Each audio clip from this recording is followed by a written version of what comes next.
কেমন আছো প্রিয় শিক্ষার্থীরা? আজকের ক্লাসে তোমাদের স্বাগত জানাই। আমি সুস্মিতা শ্যামা, অর্থাৎ তোমাদের সুস্মিতা ম্যাম। আমাদের আজকের ক্লাসের টপিক হচ্ছে রাইট ফর্ম অফ ভার্বস।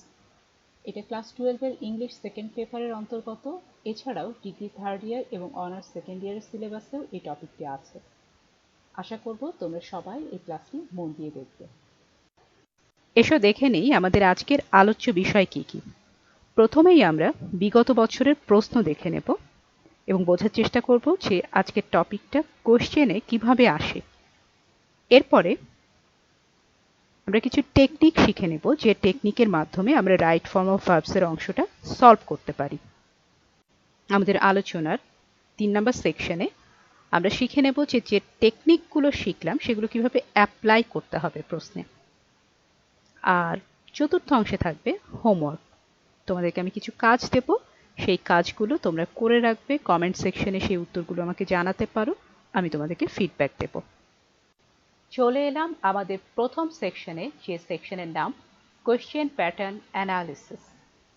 আমরা ঢাকা বোর্ড 2017-র একটা কোয়েশ্চেন নিয়েছি। দেখতে পাচ্ছি এখানে 5 লেখা আছে। তার মানে এই কোয়েশ্চেনটা সাধারণত ফাইনাল পরীক্ষায় 5 নম্বর আইটেম হিসেবে আসে। আচ্ছা, দেখা যাচ্ছে এটা একটা প্যাসেজের মতো করে আসবে, যে প্যাসেজে এ থেকে জে পর্যন্ত মোট 10টা গ্যাপ থাকবে। ব্র্যাকেটের ভিতরে একটা করে ভার্ব দেওয়া আছে, আমরা দেখতে পাচ্ছি। দেখো, প্রত্যেকটা গ্যাপের পাশে ব্র্যাকেটের মধ্যে একটা করে ভার্ব আছে। আমরা প্যাসেজটা বাদ দিয়ে শুধু আমাদের কোয়েশ্চেনের অংশটুকু দেখে নিই। দেখো, তোমরা চাইলে এভাবে উত্তরপত্রে লিখতে পারো, পুরো টেক্সটটা তোলার দরকার নেই। শুধু তোমরা গ্যাপটুকু তুলবে এবং এ থাকলে এ নম্বর দিয়েই তুলবে, এর জায়গায় 1 2 3 এরকম লিখবে না। কোয়েশ্চেনে যেভাবে নাম্বারটা আসবে সেভাবেই লিখবে।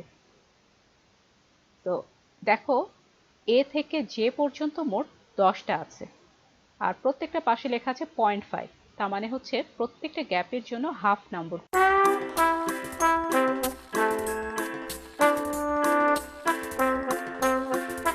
এবারে টেকনিক বা রুল শেখার পালা। Right form of verbs solve করার সময় কয়েকটা ইম্পর্টেন্ট পয়েন্ট মাথায় রাখতে হয়। যেমন কনটেক্সট, অর্থাৎ অতীতে নাকি বর্তমানে নাকি ভবিষ্যতে কোন সময়ে জিনিসটা হচ্ছে বা কোথায় হচ্ছে, এই ব্যাপারটা বুঝলে ভার্বের রাইট ফর্মটা সিলেক্ট করতে সুবিধা হয়। টাইম ওয়ার্ডস, কিছু সময় নির্দেশক শব্দ থাকে, যে শব্দগুলো লক্ষ্য করে দেখলে আমরা কোন টেন্স ব্যবহার করব সেটা বুঝতে পারি। পার্সন, পার্সনের উপরে অনেক সময় ভার্বের রূপটা কি আমরা সিলেক্ট করব সেটা আমরা বুঝতে পারি। নাম্বারও একইভাবে আমাদেরকে সাহায্য করে বুঝতে যে ভার্বের কোন রূপটা আমরা সিলেক্ট করব, কোন অক্সিলিয়ারি ভার্বটা সিলেক্ট করব। আচ্ছা, এখানে আমরা কয়েকটা উদাহরণ দেখব, যেগুলো দেখলে আশা করি আমরা একটা ধারণা পাবো টাইম ওয়ার্ড কি সেই ব্যাপারটা সম্পর্কে। সেন্টেন্সগুলো পড়ে নিই। I attend this class every day. I'm attending the class right now. 3 number, I have already attended the class. 4 number, I have been attending the class for 1 hour. আচ্ছা, দেখো এই 4টা সেন্টেন্সেই হলুদ হাইলাইট করা আছে কয়েকটা শব্দ, যেমন everyday, right now, already, for 1 hour। এই শব্দগুলোর প্রত্যেকটার মধ্যে মিল হচ্ছে প্রত্যেকটা সময়, প্রত্যেকটা শব্দ তোমাকে সময় নির্দেশ করে বোঝাচ্ছে। তার মানে আমাদের এই সেন্টেন্সের টাইম ওয়ার্ড হচ্ছে এই 4টা: everyday, right now, already, for 1 hour। এই 4টা সেন্টেন্সে 4টা টাইম ওয়ার্ড। দেখে নেই এই এভরিডে শব্দটা দিয়ে কি বোঝাচ্ছে। I attend this class everyday মানে হচ্ছে আমি প্রতিদিন এই ক্লাস অ্যাটেন্ড করি বা আমি প্রতিদিন এই ক্লাসে উপস্থিত থাকি। এটা দিয়ে একটা অভ্যাস বোঝাচ্ছে বা রুটিন বোঝাচ্ছে। যখন আমরা কোনো অভ্যাসের কথা বলি, যেমন প্রতিদিন সকালে সূর্য ওঠে, প্রতিদিন সন্ধ্যায় সূর্য অস্ত যায়। এই শব্দগুলো দিয়ে আমরা কিন্তু অভ্যাস প্রকাশ করছি, মানে একটা রুটিনের মতো প্রতিদিন যে জিনিসটা হয়, একটা রীতি। দ্বিতীয় সেন্টেন্সটা কিন্তু অভ্যাস প্রকাশ করছে না। দেখো, দ্বিতীয় সেন্টেন্সটা বলছে I am attending the class right now. আমি এই ক্লাসটা এই মুহূর্তে অ্যাটেন্ড করছি, তার মানে হ্যাপেনিং, এই মুহূর্তে জিনিসটা হচ্ছে, এই মুহূর্তে ঘটছে, এই মুহূর্তে চলছে। দুটোর মধ্যে পার্থক্য আছে। একটা দিয়ে তুমি প্রতিদিন এই ক্লাসটা অ্যাটেন্ড করো সেটা বোঝাচ্ছ, আর একটাতে এই মুহূর্তে তুমি ক্লাসটা অ্যাটেন্ড করছো সেটা বোঝাচ্ছে। আরেকটা কি, ধরো এই ক্লাসটা শেষ হয়ে গেল, তুমি অ্যাটেন্ড করা শেষ, এরপরে তোমাকে কেউ জিজ্ঞেস করলো যে আচ্ছা তুমি কি ইংরেজি ক্লাস করেছো, তুমি তখন বললে যে আমি মাত্রই ইংরেজি ক্লাসটা অ্যাটেন্ড করেছি। I have already attended the class. মাত্রই না, মাত্র বললে ভুল হবে, আমরা বলবো যে I have already attended the class, মানে আমি ইতোমধ্যেই ক্লাসটা করেছি, তার মানে মাত্র শেষ হয়েছে বা করা হয়ে গেছে, তাহলে জিনিসটা রেশ এখনো রয়ে গেছে। সো এইটা আমরা করেছি প্রেজেন্ট পারফেক্ট টেন্সে। এরপরে I have been attending the class for 1 hour. এখানে দেখো 1 ঘন্টা ধরে আমি ক্লাসটা করছি। যখন এরকম কোনো একটা সময়, মানে শুরুর মুহূর্ত বলা থাকে বা সময়সীমা দেয়া থাকে, এই ধরনের নির্দেশ করা কোনো শব্দ যদি থাকে, তখন আমরা সেটাকে প্রেজেন্ট পারফেক্ট কন্টিনিউয়াসে করি। এটা নিয়ম আছে। হ্যাবিট থাকলে আমরা প্রেজেন্ট ইনডেফিনিট টেন্স করি, কোনো কিছু চলছে বোঝালে আমরা কন্টিনিউয়াস টেন্সে করি, মাত্রই শেষ হয়ে গেছে এটা বোঝালে আমরা প্রেজেন্ট পারফেক্ট টেন্সে করি, আর যদি এরকম কোনো একটা সময় দেয়া থাকে শেষে, তাহলে সেটাকে আমরা পারফেক্ট কন্টিনিউয়াস টেন্সে করি। এবং এই মুহূর্তে চলছে ঘটনাটা, এটা যদি বোঝায় তাহলে প্রেজেন্ট পারফেক্ট কন্টিনিউয়াসে করি। যদি বোঝায় যে অনেক আগে চলছিল, অতীতে চলছিল, তাহলে পাস্ট পারফেক্ট কন্টিনিউয়াসে করব। সেটা অবশ্য আমরা পরে দেখবো। আমরা আপাতত প্রেজেন্টেই থাকি। আমরা যে 4টা সেন্টেন্স দেখেছি, 4টাই আমরা প্রেজেন্টের মধ্যে দেখেছি, ঠিক আছে? আমরা একটু ডিটেইলে যাব। দেখো, এইগুলো হচ্ছে টাইম ওয়ার্ডস, যেটা তোমার জন্য সবকিছু খুব ইজি করে দেবে। যদি এই টাইম ওয়ার্ডসগুলো তুমি একটু কষ্ট করে জাস্ট মুখস্থ রাখো, তাহলে তুমি জানবে যে এই টাইম ওয়ার্ডসগুলো থাকলে একটা পার্টিকুলার টেন্স আমরা ব্যবহার করব। আগে টাইম ওয়ার্ডসগুলোর মানে আমরা দেখিনি। মানে যদি তুমি একটু শুনে নিতে পারো এখন, তাহলে কিন্তু মনে রাখতে কষ্ট হবে না, আর অন্ধের মতো মুখস্থ করতে হবে না। ডেইলি মানে প্রতিদিন, অলওয়েজ সবসময়, এভরিডে মানে প্রতিদিন, এভরি নাইট মানে প্রতি রাত, এভরি উইক মানে প্রতি সপ্তাহ, এভরি মান্থ মানে প্রতি মাস, এভরি ইয়ার মানে প্রতি বছর, ফ্রিকুয়েন্টলি মানে প্রায়ই, অকেশনালি কখনো সখনো, রেগুলারলি নিয়মিতভাবে, নর্মালি সাধারণত, ইউজুয়ালি সাধারণত, নর্মালি মানে অ্যাকচুয়ালি নর্মালি স্বাভাবিকভাবে, ইউজুয়ালি সাধারণত, সামটাইমস মাঝে মাঝে, অফেন মাঝে মাঝে। আচ্ছা, এই শব্দগুলো দিয়ে কি বোঝাচ্ছে? অভ্যাস না?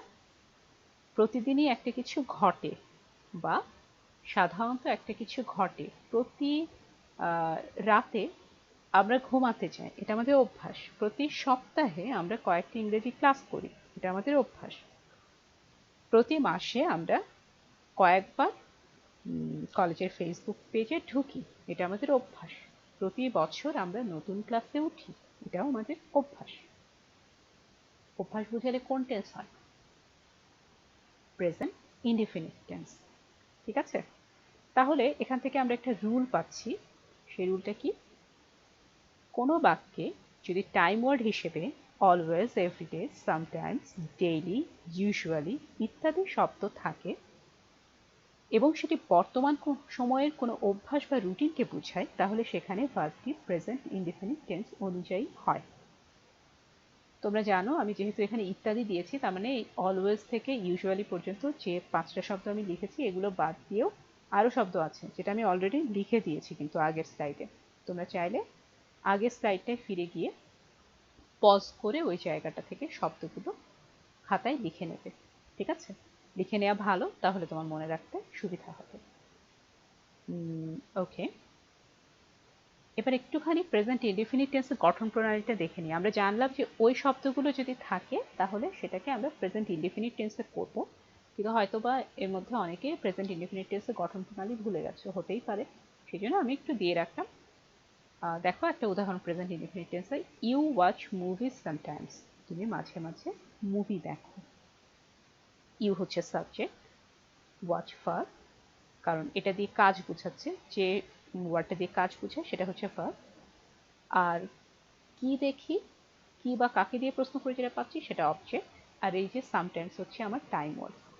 টাইম ওয়ার্ডসের ব্যাপারটা হচ্ছে কিন্তু অপশনাল, এই জন্য আমি দেখো এটাকে কালো না করে একটু হালকা রং করে দিয়েছি, কারণ সবসময় যে টাইম ওয়ার্ডস থাকবেই তা না, কিন্তু যে শব্দগুলো এরকম টাইম ওয়ার্ডস থাকবে সেটা আমাদের জন্য কাজটা সহজ করে দেবে, আমরা খুব সহজে ডিসাইড করতে পারবো যে কোন টেন্সে আমরা এই ভার্বটাকে বসাবো। আর প্রেজেন্ট ইনডিফিনিট টেন্সের একটা লক্ষণ হচ্ছে ভার্বের বেস ফর্ম ব্যবহার করা হয়, মানে এই ওয়াচটাকে তো অনেকভাবে আমরা বসাতে পারতাম, ওয়াচ, ওয়াচিং, ওয়াচড, ওয়াচড, কিন্তু আমরা সেটা না বসিয়ে একদম V1 বা ভার্বের বেস ফর্মটা বসিয়েছি। ওকে,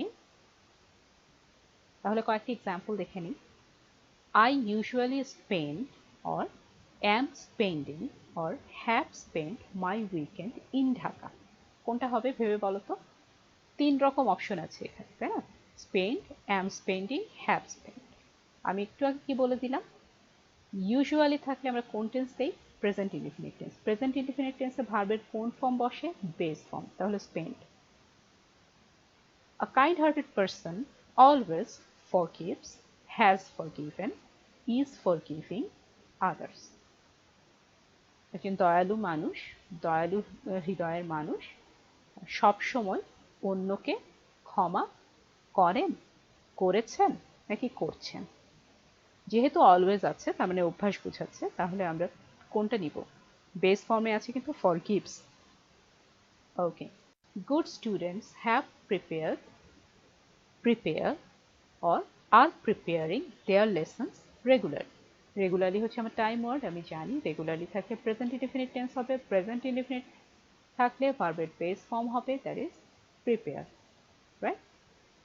সো এগুলো ছিল আমার রাইট আনসার, তোমরা এখান থেকে দেখে নিতে পারো এবং এটা লিখেও নিতে পারো। এবারে ভার্বের নতুন একটা ফর্ম শিখব। ওয়ার্ডগুলো দেখে নিই। টাইম ওয়ার্ডসগুলো হচ্ছে right now, at this moment, now, at this time, day by day, gradually, currently। এই শব্দগুলো থাকলে আমরা কোন টেন্স ব্যবহার করব? Present continuous tense.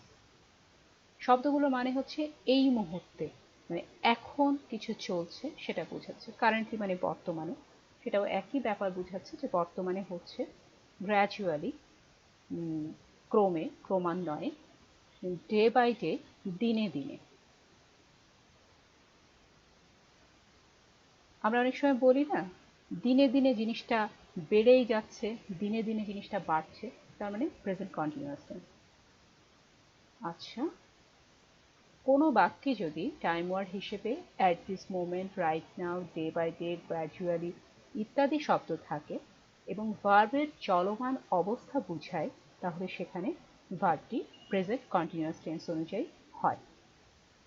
ওকে, সাবজেক্ট থাকবে, একটা বি ভার্ব থাকবে। বি ভার্ব মানে অ্যাম, ইজ, আর, ওয়াজ, ওয়ার, আরও অনেকগুলো বি ভার্ব আছে, কিন্তু প্রেজেন্ট কন্টিনিউয়াসের বি ভার্ব হচ্ছে 3টা, অ্যাম, ইজ, আর।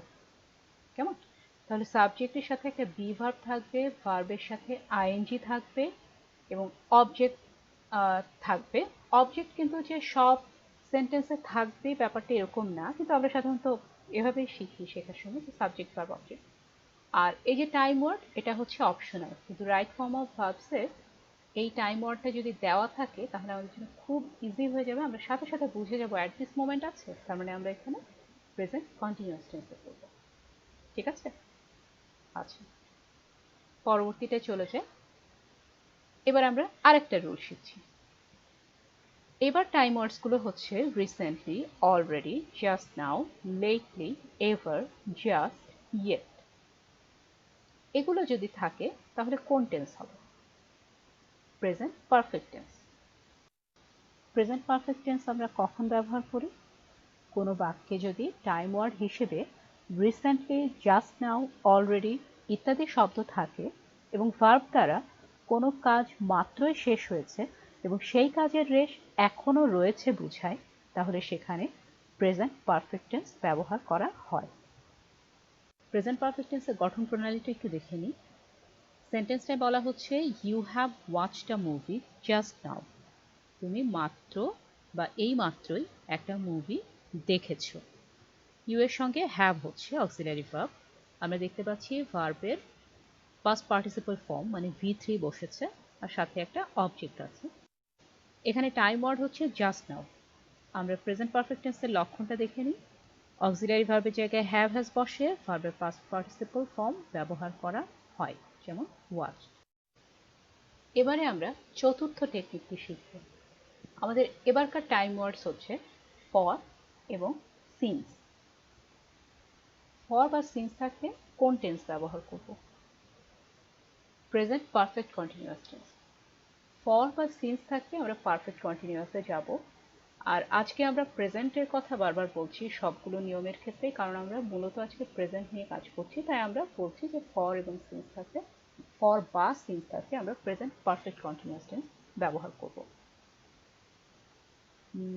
ব্যাখ্যাটা দেখে নিই। টাইম ওয়ার্ড হিসেবে ফর, সিন্স ইত্যাদি শব্দ যদি থাকে এবং কোনো কাজ শুরু হয়ে এখন পর্যন্ত চলছে বোঝায়, তাহলে সেখানে অক্সিলারি ভার্ব হিসেবে হ্যাভ বিন অথবা হ্যাজ বিন ব্যবহার করা হয় এবং মূল ভার্বের সাথে আইএনজি ব্যবহার করা হয়। এবারে দেখে নিই গঠন প্রণালীটা। সেন্টেন্সটা কি? You have been painting pictures since morning. তাহলে প্রেজেন্ট পারফেক্ট টেন্সের সবচেয়ে বড় লক্ষণ হচ্ছে অক্সিলারি ভার্বের জায়গায় হ্যাভ বিন অথবা হ্যাজ বিন বসে এবং মূল ভার্বের সাথে আইএনজি যোগ হয়। ঠিক আছে? আচ্ছা, এই যে নিয়মগুলো আমরা শিখলাম, এই নিয়মগুলো এবার আমরা অ্যাপ্লাই করা শিখব। অ্যাপ্লাই কোথায় করব? মনে আছে একদম প্রথমে আমরা ঢাকা বোর্ডের কোশ্চেনটা দেখি। আমরা চলে আসবো আবারও ঢাকা বোর্ড 2017 সেই প্রশ্নটাতে, যেটা দিয়ে আমরা ক্লাসটা শুরু করেছিলাম আজকে। এখানে দেখতে পাচ্ছি আমরা যে তিনটা শব্দ আমরা আগে থেকে হাইলাইট করে রেখেছি। এগুলো হচ্ছে আমাদের টাইম ওয়ার্ডস, আমাদের চেনা শব্দ কিন্তু, কারণ পুরো ক্লাসটা আমরা এগুলো নিয়ে আলোচনা করেছি। প্রথম সেন্টেন্সটা আমরা দেখি পারি কিনা। রোড মিস আপ, একটা গ্যাপ দেয়া, গ্যাপে যে শব্দটা ব্যবহার করতে হবে সেটা হচ্ছে হ্যাপেন। আচ্ছা, in our country almost everyday. তাহলে আমার ক্লু কি? ক্লু হচ্ছে এই টাইম ওয়ার্ডটা এভরিডে। এভরিডে থাকলে আমরা কোন টেন্সে ইউজ করব জিনিসটা? এভরিডে যদি থাকে আমরা সেটা প্রেজেন্ট ইনডিফিনিট টেন্সে ব্যবহার করি। তো ভার্বটা প্রেজেন্ট ইনডিফিনিট টেন্সে আমি বসিয়ে দিয়েছি হ্যাপেন্স। এখন তোমরা রুলটা শেখার সময়, টেকনিকটা শেখার সময় শিখেছিলে যে ভার্বটাকে আমরা বেস ফর্মে বসাবো। বেস ফর্ম তো হ্যাপেন, কিন্তু আমি এখানে আরেকটা এস যোগ করেছি। কেন করলাম?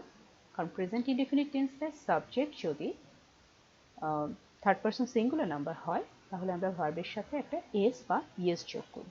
সেই জন্য road miss up happens in our country almost every day. এটা হচ্ছে আমার প্রথমটা সলভ হয়ে গেল।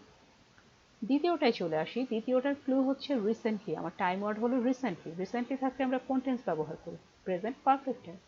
প্রেজেন্ট পারফেক্ট টেন্সে কি হবে? Recently it has risen at an alarming rate. আচ্ছা, এই সেন্টেন্সটা কিন্তু শেষ হয়নি, কারণ এখানে ফুল স্টপ নাই। কারণ এই সেন্টেন্সটা কন্টিনিউ হয়েছে এই লাইভস পর্যন্ত, কিন্তু এখানে কি হবে সেটা নিয়ম আমরা আজকের ক্লাসে শিখিনি, আমরা নেক্সট ক্লাসে শিখব। এটা আমরা রেখে দিলাম নেক্সট ক্লাসের জন্য। কিন্তু আমরা আরও আর একটা পারবো, সেটা হচ্ছে ইন মোস্ট কেসেস। হ্যাঁ, ইন মোস্ট কেসেস এই টাইম ওয়ার্ডটা আমি তোমাদেরকে ক্লাসের ভেতরে শিখাইনি, কিন্তু অনেক শব্দ কিন্তু আছে যেগুলো তুমি অলরেডি যে শব্দগুলো শিখেছো সেগুলোর মানে যদি তোমার মুখস্থ থাকে, তাহলে একটু বানিয়ে অন্যরকম নতুন একটা শব্দ দিলেও তুমি বুঝতে পারবে। ইন মোস্ট কেসেস মানে কি ভেবে দেখো। ইন মোস্ট কেসেস মানে হচ্ছে বেশিরভাগ ক্ষেত্রে। তো বেশিরভাগ ক্ষেত্রে শব্দটা কোনটার সাথে মিল পাচ্ছ? সামটাইমস হয় না? Most of the time. Sometimes মানে মাঝে মাঝে, মোস্ট অফ দ্য টাইম মানে বেশিরভাগ ক্ষেত্রে। তার মানে আবারও কিন্তু তোমাকে সেই অভ্যাসের কথা বলা হচ্ছে বা রুটিনের কথা বলা হচ্ছে, একটা হ্যাবিটের ব্যাপার আসছে যে বেশিরভাগ ক্ষেত্রে এটা ঘটে, এটা হয়, বেশিরভাগ ক্ষেত্রে তুমি এটা করো, এরকম কিছু বোঝাচ্ছে। তার মানে এটা সামটাইমসের গ্রুপেই যাবে। সামটাইমসের গ্রুপে যদি যায় তাহলে কি হবে?